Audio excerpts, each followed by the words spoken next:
Здравейте, приятели! Казвам се Кирил Йовев. Част съм от екипа на WebSeo.com, дигиталната агенция. И в това видео искам да ви попитам един важен въпрос. И въпросът е: обичате ли да ви лъжат? Сега ще ви кажа, че по мои наблюдения, поне половината от вас обичате да ви лъжат, да ви захаросват нещата, да ви обещават невъзможното, просто защото го виждам в практиката и в работата.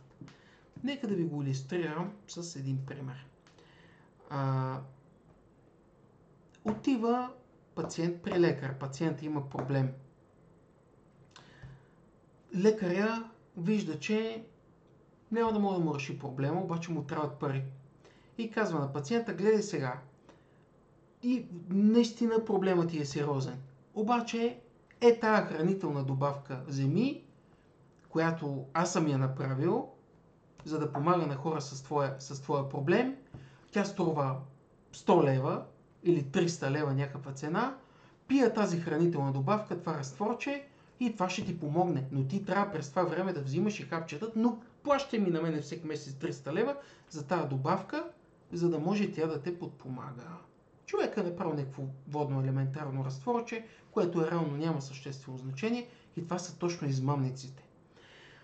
Лошото е, че много голяма част от хората, които са отчаяни, се връзват на измамниците, особено когато става дума за тяхното здраве или искат да спасяват бизнеса си, когато са в ситуация, която е отчаяваща. Във всяка една ситуация човек трябва да се опитва да мисли трезво и да мисли с главата си, защото живеем в свят, в който почти всички около нас се опитват по някакъв начин да изкарат средства, да им продадат някакъв продукт или някаква услуга, и не са толкова много хората, които работят с интегритет. Така че, моят съвет е: намерете за проблема, който имате, човек, който работи с интегритет.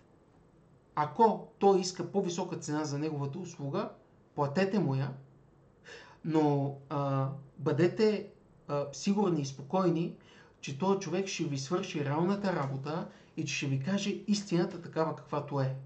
Защото ако вие примерно сте дебели и вашите приятели ви лъжат, че не сте, те с това не ви помагат. Те ви заблуждават, по този начин вие си рушите здравето, така че според мен грубата истина е по-добра от най-захаросаната и най-приятната лъжа. Лошото е, че доста хора предпочитат да слушат лъжите, защото те им звучат по-приятно. Когато, например, в сферата на инвестициите, аз чуя, че някой ми казва: инвестирай примерно 10 000 лева, имаш гарантирана възвръщаемост на инвестицията, 30% годишна възвръщаемост и така нататък.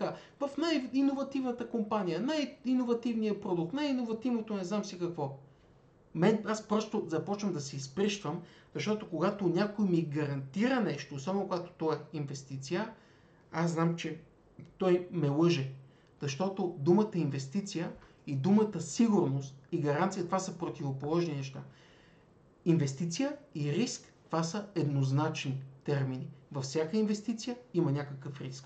Дали ще купите недвижим имот, дали ще купите злато, дали ще купите акция, дали ще купите биткоин, дали ще стартирате някакъв бизнес, някаква търговска дейност, ще отворите примерно ресторант, ще отворите хотел или ще отворите масажно студио. Винаги има някакъв риск. В този живот няма пълна и абсолютна сигурност, защото просто така стоят нещата. Може ли някой да гарантира на газелата, че утре няма да я изяде леопарда? Няма как да се гарантира подобно нещо. Така че това е нещото, което исках да изподеля аз в видеото. И казвам това, което мисля. Който има уши, нека да чуе. Благодаря ви за вниманието, пожелавам ви всичко добро и ще се срещнем в нови видеа. До скоро!